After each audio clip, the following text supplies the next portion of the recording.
नमस्कार दोस्तों, फिर से एक बार स्वागत है आपका हमारी जो इंटरव्यू सीरीज है उसमें। हम इंडियन एग्रीकल्चर प्रोफेशनल्स पर कोशिश कर रहे हैं भारत में कृषि क्षेत्र में एक नए आयाम स्थापित करे हुए जो व्यक्तित्व हैं, कर चुके जो व्यक्तित्व हैं, उनके साथ आपका साक्षात्कार कराने का, यानी कि आपसे उनको मिलवाने के। इसी श्रृंखला में हम आपसे आज मिलवाने जा रहे हैं डॉक्टर दिनेश भोसले जी को, जिन्होंने पशुधन के लिए अभूतपूर्व कार्य किया है, जिन्होंने पीएचडी की है एनिमल न्यूट्रिशन में और देशी विदेशी कई कंपनियों के साथ काम किया है और कोशिश की है कि हमारे देश का पशुधन जो है वो बढ़े, किस तरह से हमारे देश में जो पशुधन से संबंधित उत्पाद हैं वो ज्यादा आ पाए और हमारा देश पशुधन में आत्मनिर्भर हो पाए। चलिए स्वागत करते हैं डॉक्टर दिनेश भोसले जी का अपने आज के इस कार्यक्रम में। नमस्कार सर, सबसे पहले तो हम आपसे यही जानना चाहेंगे, जो थोड़ा सा इंट्रोडक्शन मैंने अपने प्रोग्राम में दिया है, आप थोड़ा उसे और विस्तृत तौर पर हमारे दर्शकों को बताएं, हमारे श्रोताओं को बताएं कि किस प्रकार के अनुभव आपने अब तक प्राप्त किए हैं और किस तरह के बदलाव आपके अनुभवों द्वारा, आपके कार्यों द्वारा हमारे देश में पशुधन में आ पाए। मित्रों, मैं रहने वाला महाराष्ट्र का हूँ। मैंने मुंबई वेटरनरी कॉलेज से मेरी BVSc bachelor of veterinary science degree की थी। उसके बाद उत्तर प्रदेश में बरेली में भारतीय पशु चिकित्सा अनुसंधान संस्थान है, वहां पे मैंने मास्टर डिग्री और पीएचडी की पशु पोषण में, कि जानवरों को क्या खिलाना चाहिए, इस विषय में मैंने पीएचडी हासिल की। और मेरा सौभाग्य रहा कि 9 साल मुझे अमेरिकन किसानों के साथ काम करने का मौका मिला। तब मैं दिल्ली रहता था और दिल्ली में रह के अमेरिकन किसानों के साथ काम करते हुए भारत, पाकिस्तान, नेपाल, श्रीलंका, बांग्लादेश, इन 5 देशों में poultry farming, dairy farming, fish farming कैसे बढ़ाई जा सकती है, इसके ऊपर मैंने काम किया। पिछले 15 साल से मैं पुणे में रहता हूँ। पिछले 13 साल से एक ब्रिटिश कंपनी में एबी विस्ता में मैं रीजनल सेल्स डायरेक्टर करके काम करता हूँ।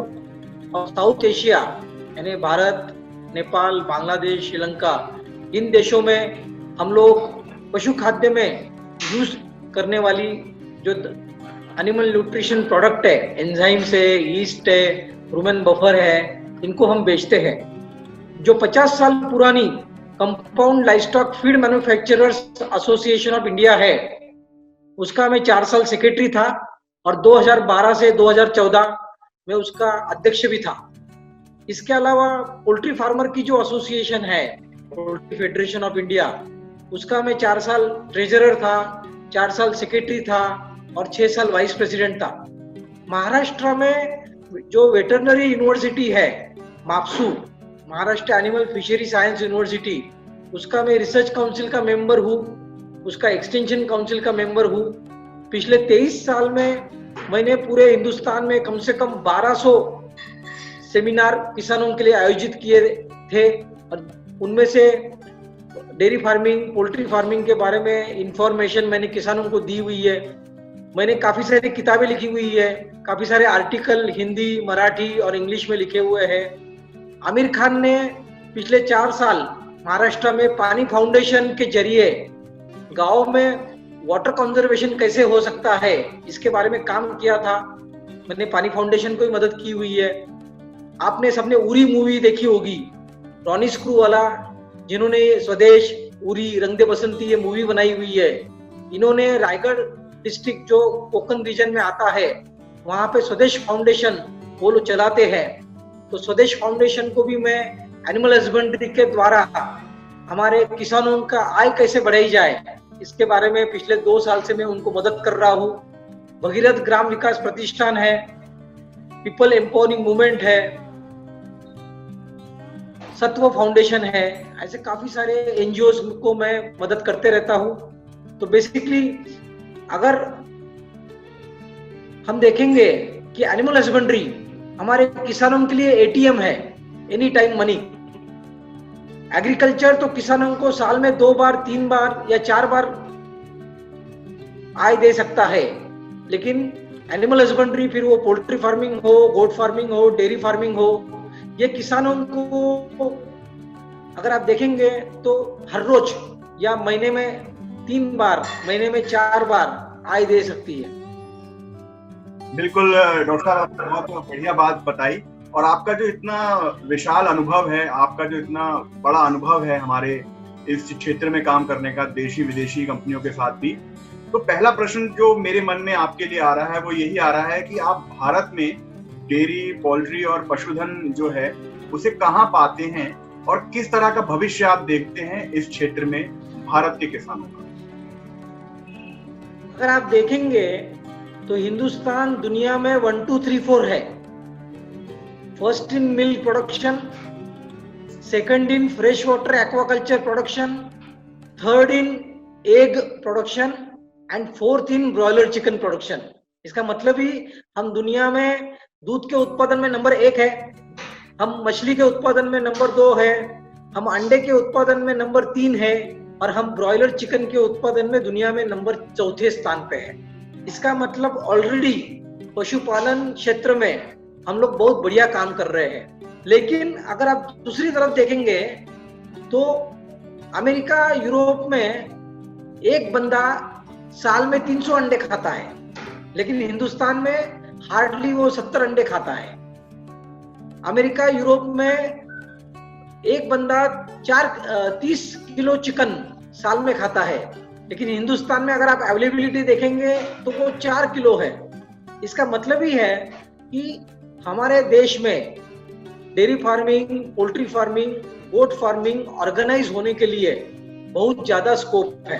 तो आने वाले 10 साल में ये सारे क्षेत्रों में 8 से 10% की ग्रोथ हो सकती है। सबसे अच्छी बात क्या है कि अंडा, चिकन, दूध, मटन, इन सब चीजों के लिए सिर्फ अर्बन एरिया में डिमांड नहीं है, तो इसके लिए ग्रामीण एरिया में भी बहुत अच्छी डिमांड है। और दूसरी बात क्या है कि इसकी ट्रेनिंग देने के लिए कृषि विज्ञान केंद्र है, वेटरनरी कॉलेजेस है, काफी सारे एनजीओज हैं जो एनिमल हस्बेंड्री के बारे में, पशुपालन के बारे में किसानों को ट्रेनिंग दे सकती है। हर स्टेट में पशुपालन विभाग है जहाँ पे ट्रेनिंग मिल सकती है। सारे नेशनलाइज्ड बैंक है, नाबार्ड है, एनिमल हस्बेंड्री मिनिस्ट्री अभी गवर्नमेंट ने अलग से बनाई हुई है पिछले साल से, तो इनके पास में काफी फंडिंग भी है। काफी सारी स्टार्टअप कंपनीज भी एनिमल हस्बेंड्री सेक्टर में अब आ रही है। तो हमारी जो युवा शक्ति है वो स्टार्टअप इंडिया की मदद से स्टार्टअप कंपनी शुरू करके पशुपालन विभाग में काफी अच्छा काम कर सकती है। तो आप कितने पढ़े हो ये इम्पोर्टेंट नहीं है, अगर आपकी पशुपालन विभाग में काम करने की इच्छा है तो हर किसी हिंदुस्तानी के लिए पशुपालन विभाग में काफी सारे मौके हैं। जी बिल्कुल डॉक्टर साहब, तो मैं समझ पाया वो ये कि आप बता रहे हैं कि बहुत सारी ट्रेनिंग ली जा सकती हैं, वेटनरी कॉलेजेस हैं या फिर बहुत सारी यूनिवर्सिटीज हैं जो किसानों को ट्रेनिंग दे सकती हैं। एक सवाल जो इसके आगे दिमाग में आता है वो ये कि किसानों के मन में ये भी रहता है कि चलिए मान लीजिए हमने इस तरह का जो है काम करना शुरू किया, तो हमें किस तरह का मार्केट अवेलेबल है, क्या हम अपने उत्पादन को इजीली मार्केट तक पहुंचा सकते हैं, क्या इस तरह की कोई विशेष व्यवस्था है, क्या इस पर भी कुछ काम करने की जरूरत है? बहुत अच्छा सवाल आपने पूछा।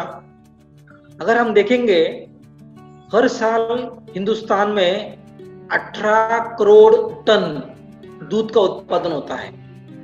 हमारे पास में 20 करोड़ गाय हैं, हमारे पास में 10 करोड़ भैंसें हैं। इस 18 करोड़ टन में से 55% दूध भैंसों से आता है और बचा हुआ दूध गाय से आता है। लेकिन इस 18 करोड़ टन में से अभी भी सिर्फ 30% दूध ऑर्गेनाइज सेक्टर हैंडल करता है। 50% मिल्क कोऑपरेटिव्स हैंडल करती है, 50% दूध जो है वो प्राइवेट डेयरीज हैंडल करती है। तो बचा हुआ 70% दूध जो है वो अभी भी अनऑर्गेनाइज सेक्टर में बेचा जाता है या फार्मर खुद के घर में कंजम्पशन के लिए रखता है। तो आने वाले समय में काफी स्कोप है कि सप्लाई चेन अगर अच्छी तरह से बिल्ड की जाए तो हिंदुस्तान में देशी गाय के दूध के लिए काफी अच्छा स्कोप है।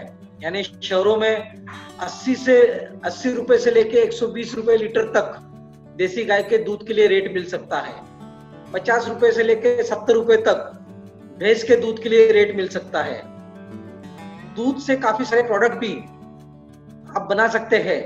वुमेन सेल्फ हेल्प ग्रुप हो या स्मॉल स्केल इंडस्ट्री अगर आप शुरू करना चाहते हैं, माइक्रो यूनिट शुरू करना चाहते हैं, तो मिल्क प्रोडक्ट बनाने के लिए काफी अच्छा स्कोप है। पहले हम लोग दही घर में बनाते थे, लेकिन आजकल शहरों में किसी के पास वक्त नहीं है, तो आजकल शहरों में दही भी लोग पैकेट में खरीदना शुरू किए हुए हैं। दही में भी मिष्टी दही है, अलग अलग फ्लेवर की दही है, ये बना के भी बेचने का अच्छा स्कोप है। आजकल घी बना के बेचने के अच्छा स्कोप है। चीज है, चॉकलेट्स है, फ्लेवर्ड मिल्क है, तो दूध से कम 20 से 25 प्रोडक्ट हम बना के बेच सकते हैं। अगर हम पोल्ट्री सेक्टर के बारे में बात करेंगे तो इसमें भी दो सेक्टर आते हैं। एक ऑर्गेनाइज सेक्टर है और एक बैकयार्ड पोल्ट्री है। ऑर्गेनाइज सेक्टर में ब्रॉयलर चिकन है या जो अंडे हैं, ये बेचने की ऑलरेडी सिस्टम बनी हुई है।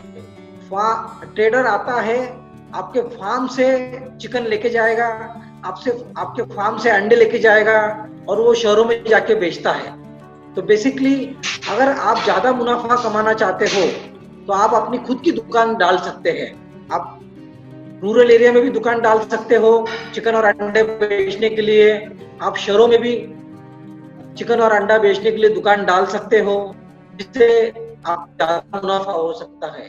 बैकयार्ड पोल्ट्री है, इसमें देसी मुर्गी या जो वेटरनरी कॉलेजेस ने इम्प्रूव्ड देसी मुर्गियां बनाई हुई है वो बेच सकते हो, और देसी मुर्गी बेच के आपको ज्यादा मुनाफा हो सकता है।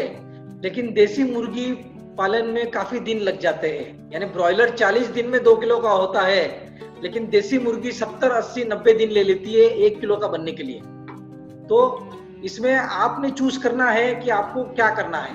तो वैसे ही गोट फार्मिंग के बारे में है, आप देखेंगे पूरे साल भर अंडे के और चिकन के रेट ऊपर नीचे हो रहे हैं।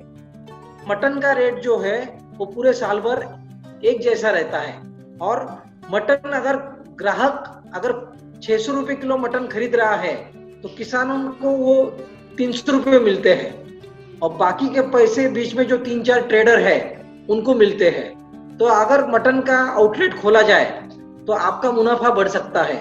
गोट मिल्क और गोट मिल्क से बने हुए प्रोडक्ट के लिए भी अभी अच्छा स्कोप है। काफी सारे स्टार्टअप कंपनीज आ रही है जो गोट मिल्क से गोट चीज बना रही है या गोट मिल्क पैक करके बेच रही है, तो इसमें भी बड़ा अच्छा स्कोप है। एक स्टार्टअप कंपनी को मैं मेंटर कर रहा हूँ महाराष्ट्र में, वो मटन से पिकल बना रही है और 1,500 रुपए किलो में मटन पिकल बेच रही है। आप देखिए 600 रुपए में मटन बिकता है, लेकिन आप अगर उससे पिकल बनाओगे तो वो 1,500 रुपए किलो में बिक सकता है। तो किसानों के पास में, और जो युवा सुन रहे हैं, आपके पास में अपॉर्चुनिटी है कि आप उत्पादन करना चाहते हो, आप मार्केटिंग करना चाहते हो, आप सप्लाई चेन में काम करना चाहते हो, सारे क्षेत्र में हमको काफी सारी अपॉर्चुनिटीज है। बिल्कुल डॉक्टर साहब, बहुत विस्तृत जानकारी आपने दी, बहुत सारी अपॉर्चुनिटीज के बारे में हमारे जो युवा हैं उनको बताया। एक सवाल और जो मन में आता है वो ये है कि जो आप असंगठित क्षेत्र की बात कर रहे हैं, वहां पर बहुत ज्यादा बिक्री हो रही है और उसे संगठित क्षेत्र में लाने की बात कर रहे हैं आप, तो क्या इसमें फार्मर प्रोड्यूसर ऑर्गेनाइजेशन एक महत्वपूर्ण भूमिका निभा सकते हैं? बिल्कुल। अगर आप सह्याद्री फार्म्स देखेंगे, ये 6-7 साल पहले शुरू हुई थी, और सह्याद्री फार्म ये फार्मर प्रोड्यूसर कंपनी है, नासिक में है, और आज वो अंगूर के एक्सपोर्ट में नंबर 1 है। यानी ये बहुत अच्छी सक्सेस स्टोरी है। और फार्मर प्रोड्यूसर कंपनी को गवर्नमेंट ने भी काफी सारी सुविधा दी हुई है। यानी 100 करोड़ तक जो टर्नओवर है फार्मर प्रोड्यूसर कंपनी का, वो इनकम टैक्स फ्री है। अभी जो पिछले हफ्ते में आत्मनिर्भर फाइनेंशियल पैकेज जो अर्थ मंत्री ने दिया हुआ है उसमें भी interest subvention scheme farmer producer हुई है। फार्मर प्रोड्यूसर कंपनी जो बैंक लोन लेगी वो इन्वेस्टमेंट के लिए हो या वर्किंग कैपिटल हो, उसमें इंटरेस्ट रेट गवर्नमेंट माफ करेगी। तो अगर आपकी फार्मर प्रोड्यूसर कंपनी है तो सबसे बेनिफिट क्या होता है, जो प्रॉफिट मिल रहा है वो फार्मर में ही बांटा जाता है। तो सबसे अच्छी बात यही है कि अगर आप किसी प्राइवेट ट्रेडर को माल बेच रहे हैं, आप प्राइवेट कंपनी को माल बेच रहे हैं, तो कंज्यूमर जो 1 रुपया खर्च कर रहा है उसमें से 40% ही फार्मर को मिलता है। अगर फार्मर प्रोड्यूसर कंपनी होगी तो 60%, 70% पैसा ये किसानों तक पहुंच सकता है। तो फार्मर प्रोड्यूसर कंपनी आज के दिनों में सबसे बेस्ट सॉल्यूशन है, क्योंकि कोऑपरेटिव स्ट्रक्चर जो है उसमें काफी सारी दिक्कतें हैं। उसमें आपने देखा है काफी सारे कोऑपरेटिव में ब्यूरोक्रेट्स हावी है, काफी सारे कोऑपरेटिव्स में करप्शन एक बहुत बड़ा प्रॉब्लम बन चुका है। तो मेरे ख्याल से आने वाले दिनों में फार्मर प्रोड्यूसर कंपनी ये किसानों के लिए बेस्ट सॉल्यूशन होगा। जी बिल्कुल डॉक्टर साहब, आपसे काफी कुछ जानकारी उत्पादन के क्षेत्र में हमने प्राप्त की, आपसे बहुत कुछ जानकारी हमने मार्केटिंग में प्राप्त की। अब एक जो प्रश्न बनता है एक आम किसान का, और अगर उनकी बात हो रही हो एक ऐसे व्यक्तित्व से जिन्होंने काम किया है एनिमल न्यूट्रिशन में, जिनका बहुत बड़ा एक्सपीरियंस है इस क्षेत्र में, तो एक आम किसान जो प्रश्न पूछेगा वो ये पूछेगा कि साहब हम घर पर उपलब्ध ऐसी कौन कौन सी चीजें हैं जिनसे अपने जो पशु हैं उनका स्वास्थ्य अच्छा रख सकते हैं, उनसे अच्छा दूध ले सकते हैं, या फिर हम पोल्ट्री में अच्छा काम कर सकते हैं या पोल्ट्री में अच्छा काम कर सकते हैं। घर पर उपलब्ध जो चीजें पोषक तत्व जो उपलब्ध हैं आसानी से मिल जाते हैं हमारे पशुधन के लिए, इस पर थोड़ा सा आप प्रकाश डालें डॉक्टर साहब। बिल्कुल, अभी जो हमारी डेयरी फार्मिंग है वो लो इनपुट लो आउटपुट है। हम लोग हमारे जानवरों को कम खिला रहे हैं, इसलिए उनसे जो आउटपुट मिल रहा है वो भी हमको कम मिलता है। तो मेरा कहना है किसान भाई बहनों से कि देखिए, सबसे इम्पोर्टेंट न्यूट्रिएंट जो पोषक तत्व हमारे जानवरों के लिए है वो है पानी। 24 घंटा साफ सुथरा पानी हमारे गाय भैंसों को मिलना बहुत जरूरी है, हमारे बकरियों को भेड़ों को मिलना बहुत जरूरी है। क्योंकि अगर 24 घंटा इनको पानी मिलेगा तो इसका मतलब ही है कि आपके गाय भैंसों का उत्पादन कल से 10% बढ़ जाएगा। क्योंकि दूध में होता क्या है, दूध में 85% तो पानी होता है। तो अगर आप आज से 24 घंटा पानी की उपलब्धता आपके गाय भैंसों को करोगे तो कल से आपका दूध जो है वो 10% बढ़ जाएगा। दूसरी बात, हमारे गाय भैंसों को क्या चाहिए, तो इनको 10 से 15 किलो हरा चारा चाहिए। आप इस हरे चारे से मुर्घास भी बना सकते हैं, साइलेज बना सकते हैं। और सूखा चारा जो है वो 4 से 5 किलो हमने हमारे गाय भैंसों के देना बहुत जरूरी है। शरीर के मेंटेनेंस के लिए हमारे गाय भैंसों को हमने 1 किलो पशु खाद्य, पशु चारा, पशु आहार देने की आवश्यकता है। देखिए, 2 तरीके हैं।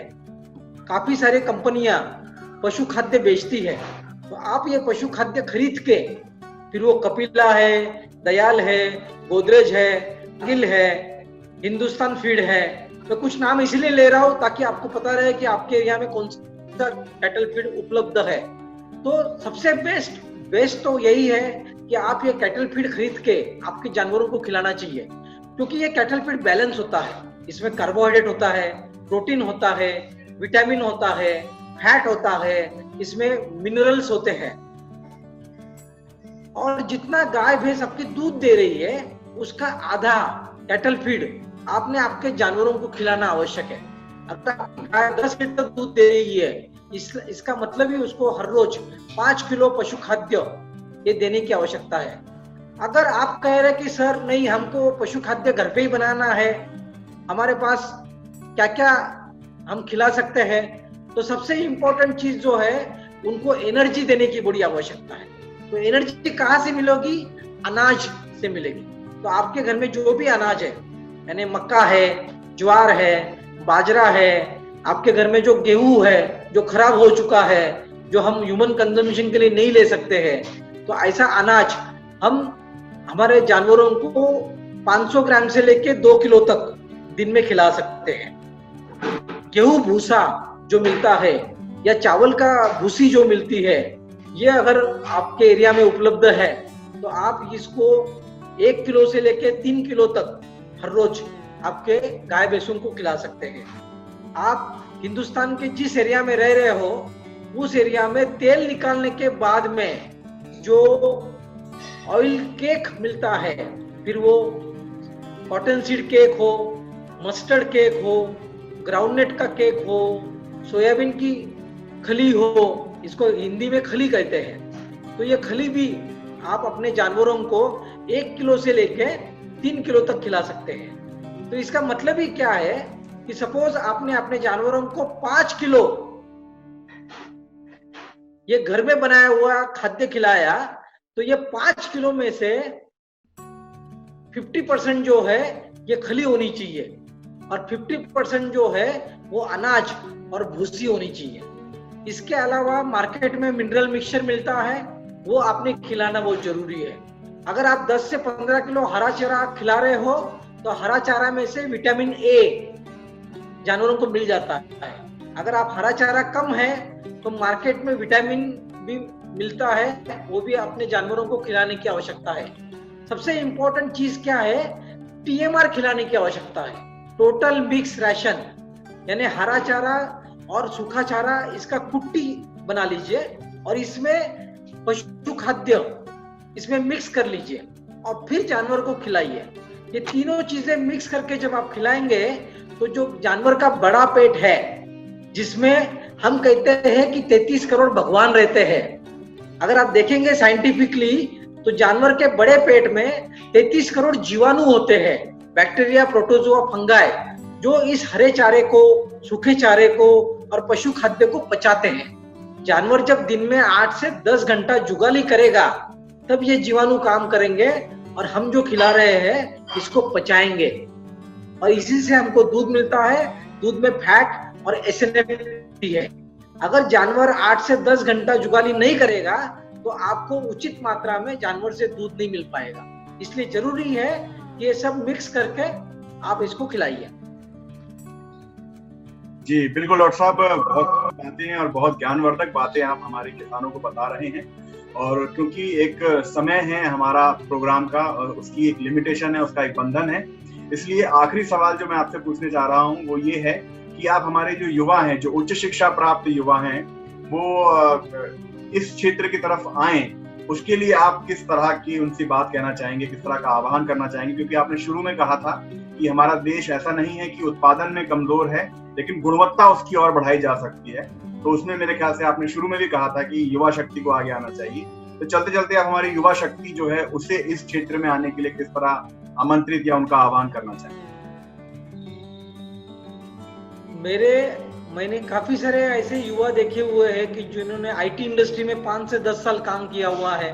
कोई लॉयर है, कोई डॉक्टर है, कोई इंजीनियर है। ये सारे लोग अभी डेयरी फार्मिंग शुरू कर रहे हैं, पोल्ट्री फार्मिंग शुरू कर रहे हैं, सप्लाई चेन में काम कर रहे हैं, मार्केटिंग ब्रांडिंग का काम कर रहे हैं। आप सबने पेरिसा ज़ोराबियन एक्ट्रेस का नाम सुना होगा। उसने पहले एक्टिंग की, उसके बाद में अपने फादर के पोल्ट्री बिजनेस में अभी ज्वाइन कर लिया है और पिछले 7-8 साल से ज़ोराबियन चिकन नाम से उसने ब्रांड बना के मुंबई में वो चिकन बेच रही है।